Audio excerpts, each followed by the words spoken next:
from Abbey Road's Sun King by the Beatles. During an earlier paradigm, of course, humans worshiped the sun, looked at the sun as a god. I guess some of us here in Las Vegas still do. But we've moved on. One of the people, the premier chroniclers of paradigm shifts like that, the guy who has pulled all these threads together into a central narrative dealing with UFOs and other mysteries, has been Dr. Jacques Vallée. I've spoken about Dr. Vallée and interviewed him on this program, and my opinion of him in this field is no secret. I think he's the most important thinker ever to write about the topic. So about a year ago, there was a meeting. Tom met with Jacques Vallée face-to-face. I'm not going to say too much about it, except that going into it, Dr. Vallée was skeptical and reluctant. And now I open this book up, Gods, Man, and War, and he's written the foreword.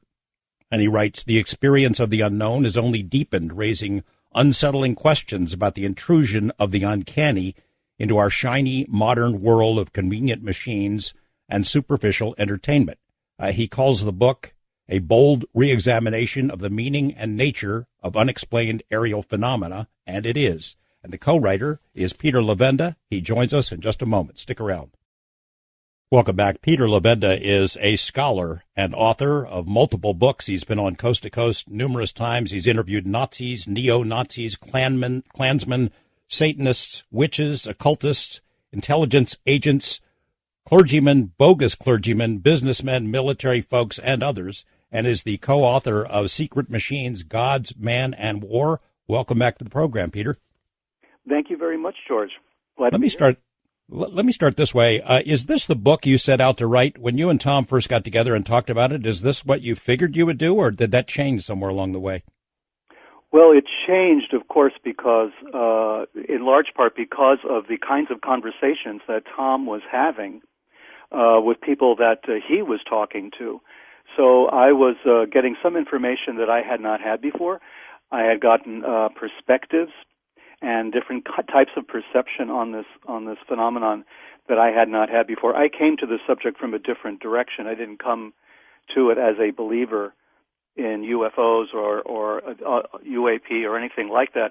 I came into it from its historical interest to me because of every time I tried to research something in American history, it seemed a UFO popped up somewhere in the storyline, or a UFO experience, or people connected with the UFO phenomenon. So I was fascinated by this kind of thing. So I was researching all of that and doing a lot of study on the personalities that surrounded the phenomenon in especially the last half of the 20th century. And then, Tom and I start talking, and Tom is telling me about things that he's having, discussions he's having, conversations, and it's opening up new avenues of investigation, but most importantly, it's causing me to rethink a lot of what I already thought that I already knew about this phenomenon from reading, over 100 books and so many declassified documents from various government agencies and the military and everything else. You build up a certain picture. And then there are conversations that we had which opened up new avenues and said, wait a minute, and I began to think really carefully and really intensively on this subject, on the data that we had and the data that we were getting, and realizing that I had to rethink this project because I was becoming excited by the possibilities. I started to realize that there is something that's, I hate to use the word, paradigm shift, because everybody uses that for anything. A new McDonald's hamburger is a paradigm shift. But in this case, it really was for me. It changed the paradigm. The paradigm was we are going to proceed from the understanding that the phenomenon is real. That's the very first thing. We're proceeding from there. We're not trying to prove it. I mean, I think that's been done to death. There are just so many books with so many sightings, and so much of this stuff has gone on already. Nobody needs another book on sightings at this point, unless it's something really earth-shaking. So what we're doing is just saying, let's proceed on the assumption that it's real, because we do accept it. I accept that it's real. And I've never had a UFO experience. I accept that it's real based on the data, based on the evidence, the eyewitness testimony, the radar scans. I mean, all the other stuff that's come in over the last 50 years or longer leads me to have to the inescapable conclusion that this is a real phenomenon, whatever it is. So if we proceed from that point of view, and then we go back and look at everything that's gone on before, suddenly it all becomes a little clearer what's going on in history and society in general. And that's why Volume 1, Gods, is really about religion, but not from the purely sort of Zecharia Sitchin point of view or the Erich von Daniken point of view, of trying to reinterpret religion in terms of aliens. It's a completely different approach, I think. It is, and we're going to cover it. Let me ask you this, and then Tom can jump back in.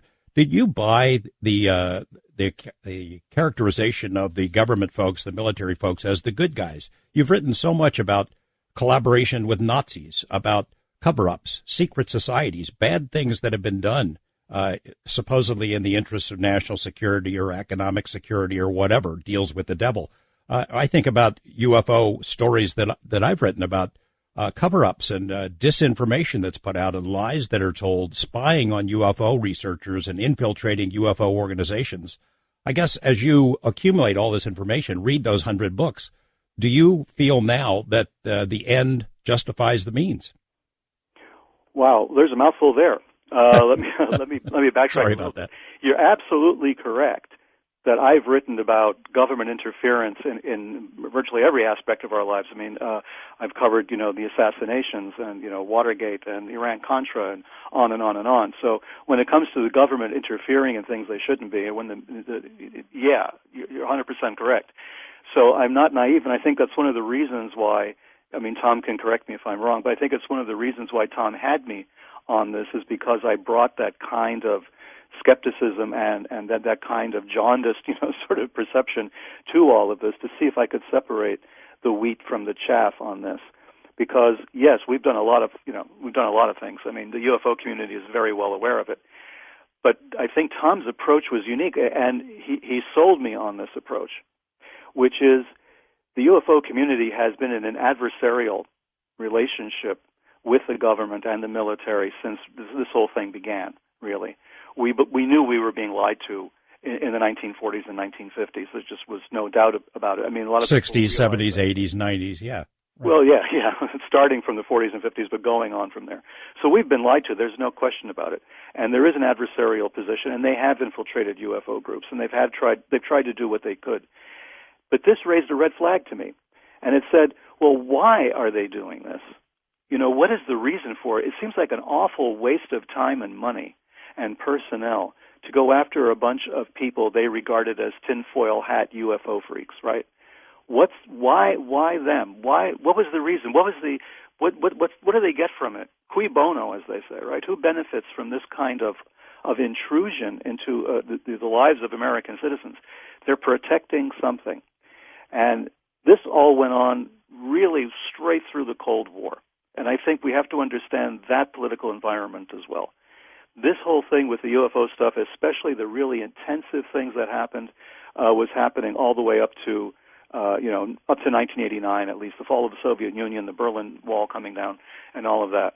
I think when one of Tom's people said, now is a good time or now is the right time for this, it's because we're past that phase of extreme danger. And this ideological conflict that we had with the Soviet Union and with the Chinese as well, and Cuba, all the communist countries lumped in one big umbrella. We're at a point now where things are dividing up, things are splitting up in ways that they hadn't before. And this may be the time to start talking seriously about what this phenomenon is. And by approaching the government the way Tom has, by saying, look, we're not the adversaries, we're not the enemies, we're not going to accuse you of all sorts of skullduggery. Tell us what the truth is, if you can. If you can't, tell us you can't. We understand about security clearances. We understand you can't violate them or you go to jail. We understand that you'll lose your reputation and your livelihood, if nothing else, if you violate these things. And I've known people like this. I mean, I belong to organizations. I hang out with intelligence people and everything else. These are very serious people. And it doesn't mean they're all evil. They're not trying to, disrupt our lives necessarily. But they have their orders and they have their security clearances. So our approach was, tell us the truth or tell us nothing. Be open with us as much as you can. If you can't be direct with us, give us some hints, drop us some crumbs. tell us like Woodward and Bernstein, during Watergate. If you can't tell us, then just, give us a hint, or, if I'm saying the right thing, don't hang up. If I'm talking nonsense, then hang up the phone. Remember that famous scene in Sure. All the President's Men. So you take an approach like that, and then Tom will come to me with information. And again, I'm skeptical. I remember very clearly, the Dodi Benowitz case and all these other cases. Yeah, I was going to mention that. I mean, that ruined that guy's life, Ruined it, absolutely. And, Linda Moulton Howe was dragged into it as well, The thing that I find sort of salutary about all of this is that we, by we I mean mostly Tom approached them. No one's approached us. No one said, hey, I've got some great, video to show you, or I got some, documents that you shouldn't see. You can look at them, but you can't take them home. None of that stuff has been happening. There's been none of that. There's been a sort of arm's length, slowly but surely, we'll give you a little bit, we'll see what you're going to do with it. Are you going to betray us? Are you going to, blow our relationship in some way? Or are you going to handle this respectfully and seriously? Are you serious individuals? And I think that when we started to work on this thing, and I worked on Gods, the first volume of what's going to be a nonfiction trilogy, and I wrote the opening statement, which is really kind of a mission statement, the prologue to the book. I think people realized, number one, we were not, crazy enthusiasts going out there and believing, 6 impossible things before breakfast. That was good, Plus, we took a very sort of calm and skeptical and scholarly approach to the subject matter, but from a different angle completely.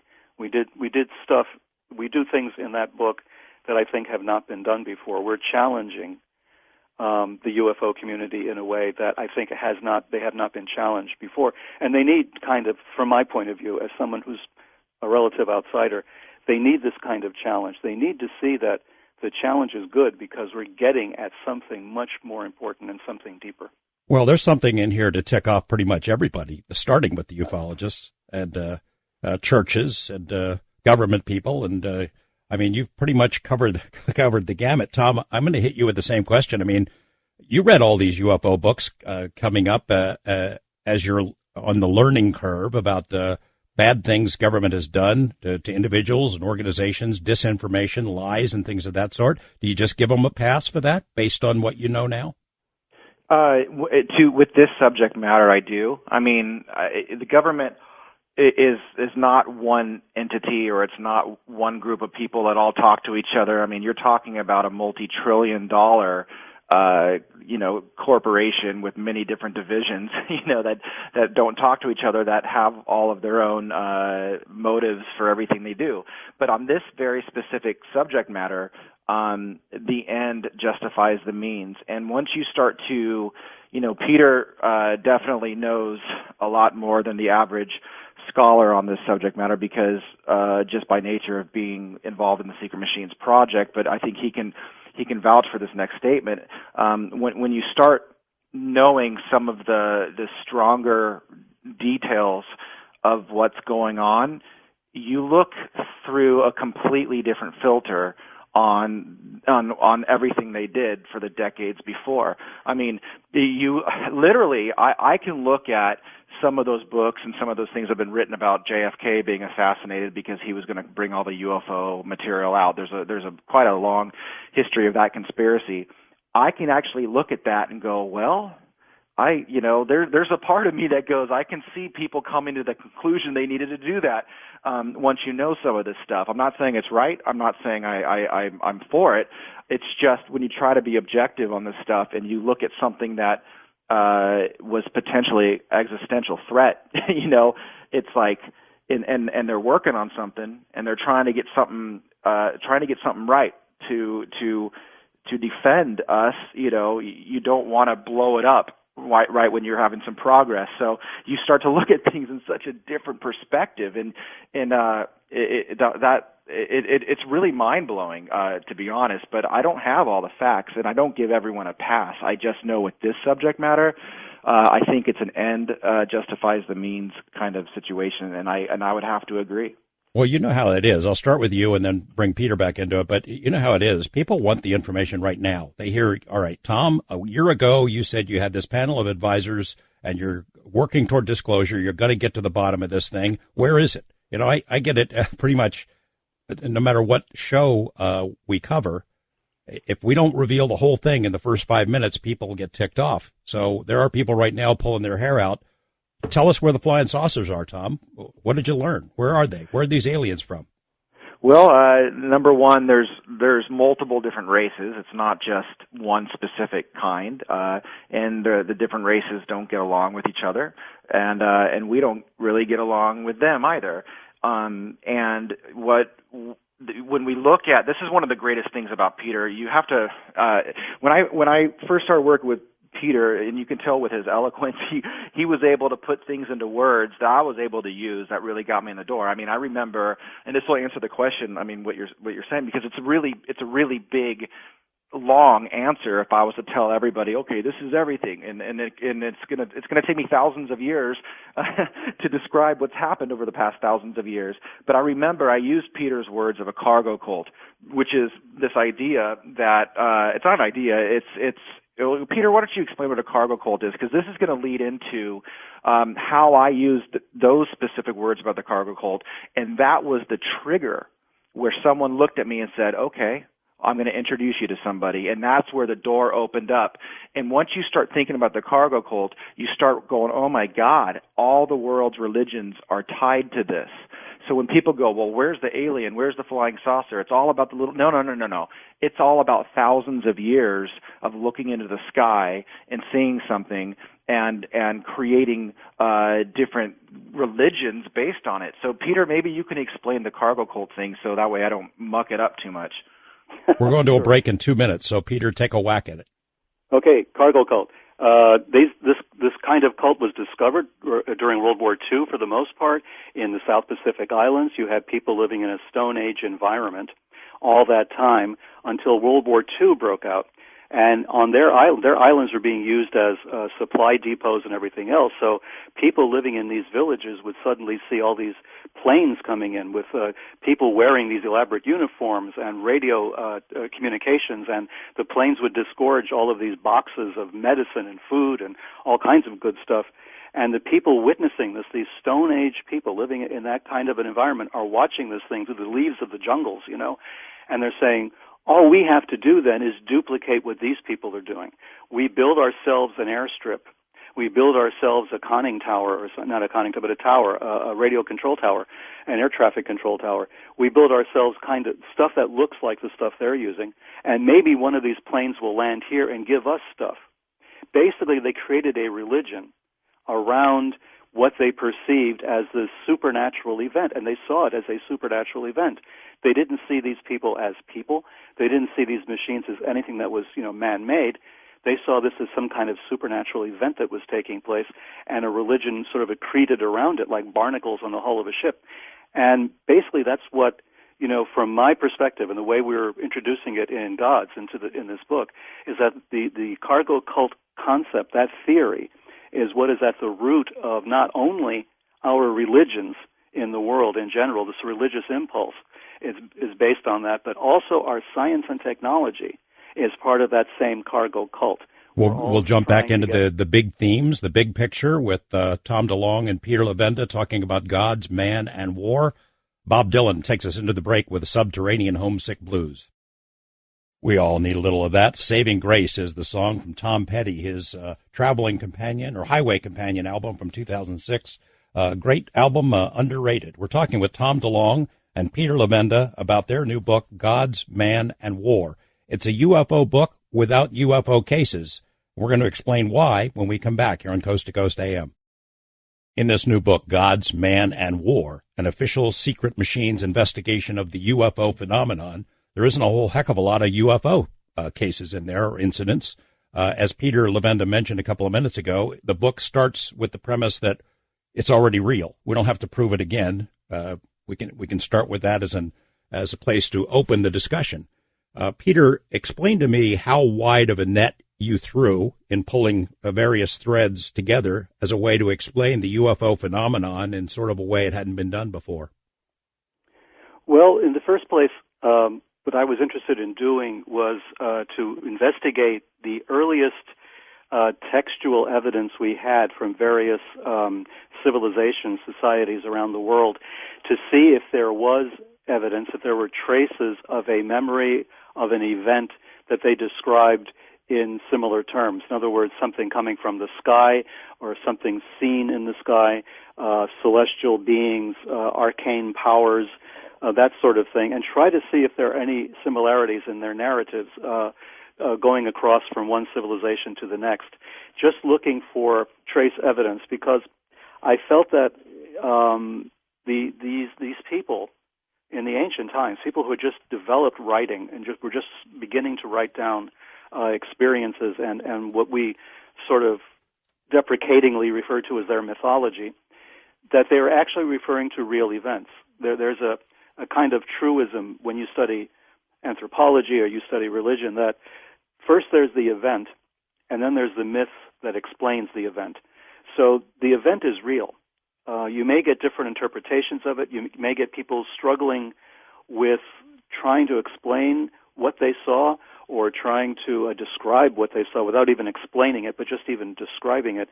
So there's this struggle that takes place. So if you look at all of these various scriptures and these ancient forms of literature, you can find traces like that. So my initial approach in Gods was to go very far-reaching, was to look at some of the very familiar subject matter that we have, biblical stuff in the West, but then to expand that out, looking at ancient Sumer, at Babylon, looking at ancient Egypt, which is a very rich place to start as well, because they built an entire approach to burial and to mortuary science, let's put it that way, but with a view towards immortality and actually traveling to the stars. The idea of building the pyramids was to, as one pyramidologist explained it a couple of years ago, was to create a resurrection machine. You know, that's what the pyramids, from this point of view, were intended to be. And it was always oriented starward. So the opening of the mouth ritual, the mummification ceremonies were all done with a view towards the soul, the essential nature of a human being is somehow connected to the stars. So the Egyptian is sort of very blatant about it. Some of the others are not quite so obvious, but if you look at them, if you read the scriptures that they've written, you can see that there is the same concept. Everything refers to heaven as a place that is above the earth, that is some place not necessarily contiguous with the earth, but it's there. It's a celestial homeland.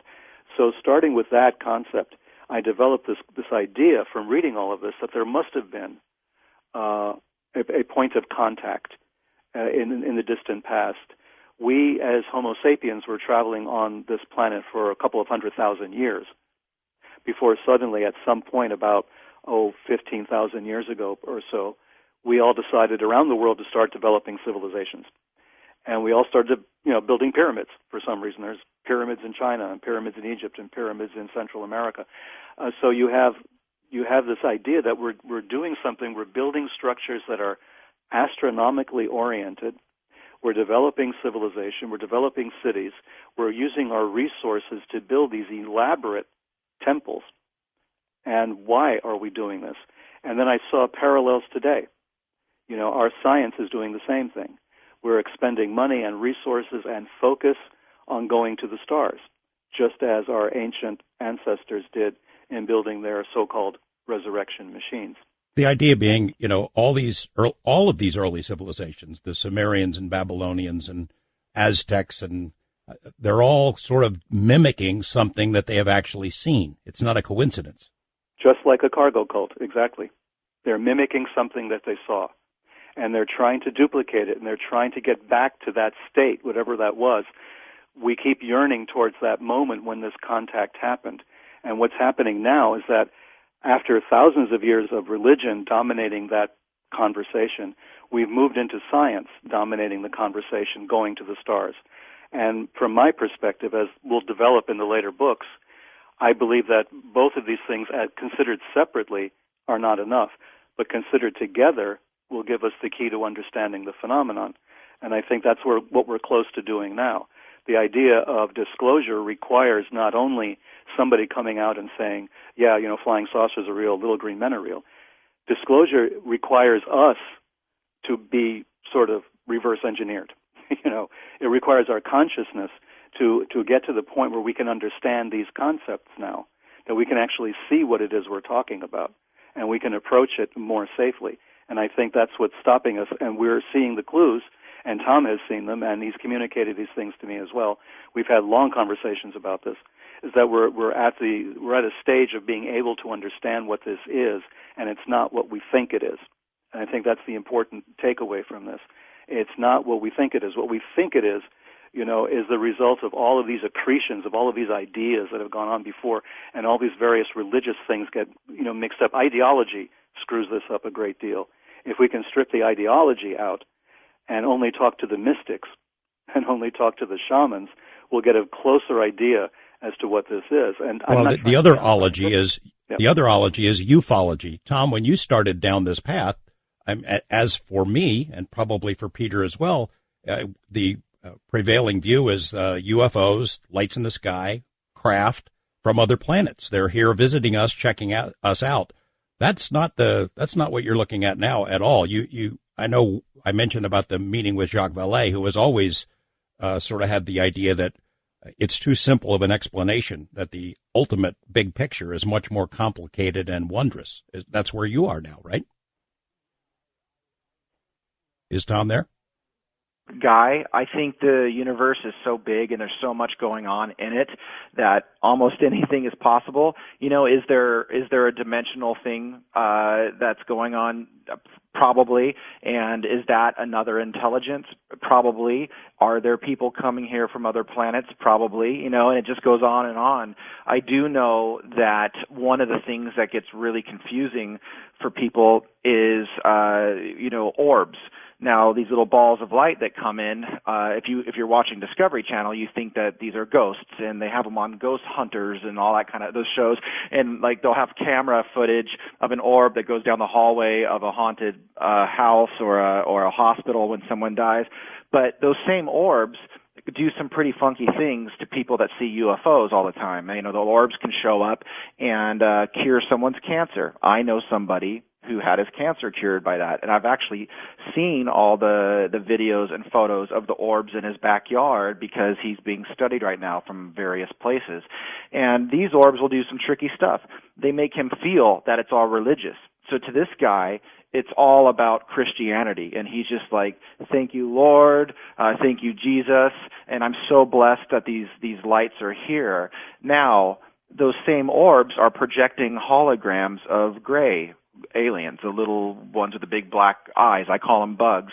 And you're kind of going, okay, so why are these orbs showing up and downloading into this guy's head when he's in his living room? Go get your camera and come out to the backyard. And then it does a song and dance for him. Maybe it shows an alien. Maybe it cures him or his friend. They brought other people over that got cured for cancer, And but then there's this whole, it's like this big religious experience, and it's all good, but it's all kind of confusing. And then on the other side of the world, these orbs are showing up, and they're doing really, really bad stuff to people. And there is no good about it. There is no happy, Christian tale.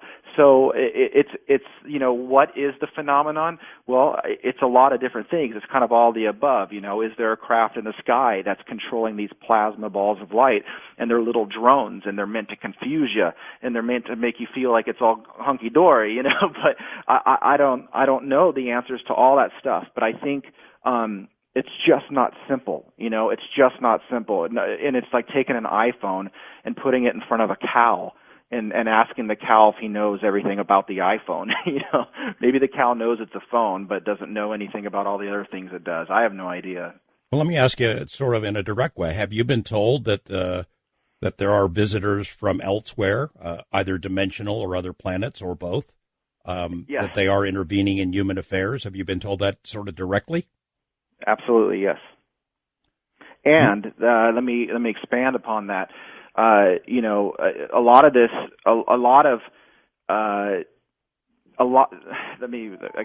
got to think about how I say these things. There's a lot of things that I can't say, but when we tie some of the others to mythology, one of the things that was hammered into me was specifically, the gods intervening in human events at a time and at times where there's industrialized warfare and trying to help different sides end because there's a political means to the industrialized warfare. So it's taking sides. God's taking sides, and Peter. I mean, one of the reasons I loved working with him was he had such a great understanding and a really large understanding about God's intervening in human affairs in antiquity, and all of the ancient texts are just littered with the gods helping one side against the other. Well, and being at war with each other. Peter, that's an important theme that you develop in great detail in this book about the gods being at war with each other, using various skullduggery and weaponry, and it seems like it's for control of the planet or of us. Is that your contention? Well, I think that some of that plays out here.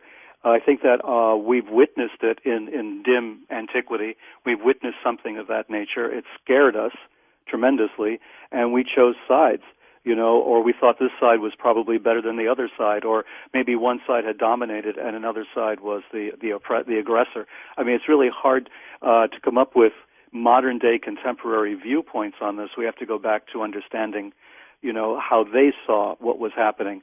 People who were not technologically advanced, like the cargo cults, are witnessing a struggle. The people of the cargo cults, the real cargo cults in the South Pacific, were witnessing exactly that. They were witnessing the Japanese fighting the British and the Americans in the Pacific during World War II. So they saw that there were two opposing groups fighting each other, right?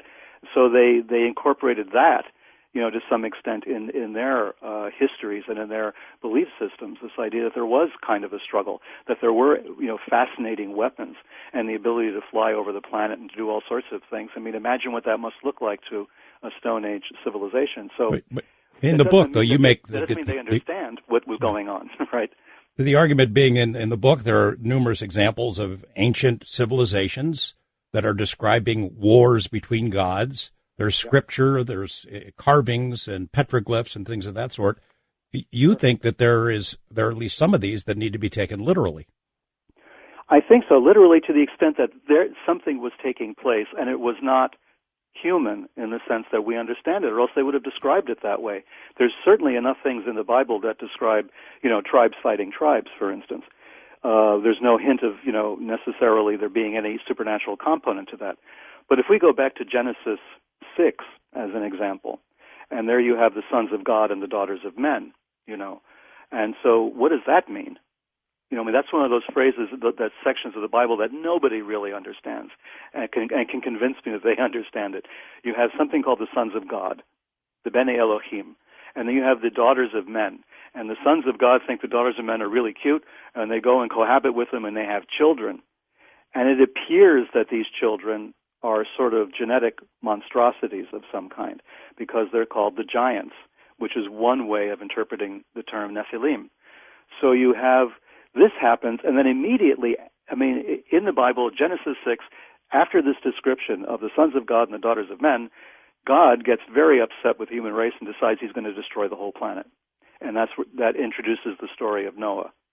So there's this bizarre segue that you go from some beings that we don't know, that are obviously not human, because we're emphasizing daughters of men and the sons of God. And why would the sons of God be evil, right? Why would God be upset with his own sons if this was the case? It didn't seem to be the case. The sons of God were the way that they had to describe otherworldly, non-human beings who were actually cohabiting with human women and then giving birth to basically hybrids. Right, so you have the David and Goliath, thing that happens later, and Goliath is one of these monstrous beings that was created that was not destroyed during the flood, but which actually survived the flood, even according to the Bible.